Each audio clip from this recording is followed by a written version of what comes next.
আমি আজকে করতে চলেছি লাউ ঘন্ট। প্রথমে তেল দিয়ে দিলাম, হয়ে গেল। এবার আলুটা ছেড়ে দিলাম, দিয়ে একটু সামান্য হলুদ, সামান্য লবণ দিয়ে একটু হালকা ভেজে নিলাম। ভাজার পরে এবার লাউটা দিলাম, লাউটা দিয়ে একটু লবণ দিয়ে ঢাকাটা দিয়ে দিলাম।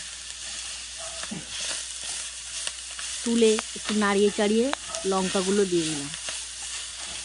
দেওয়ার পরে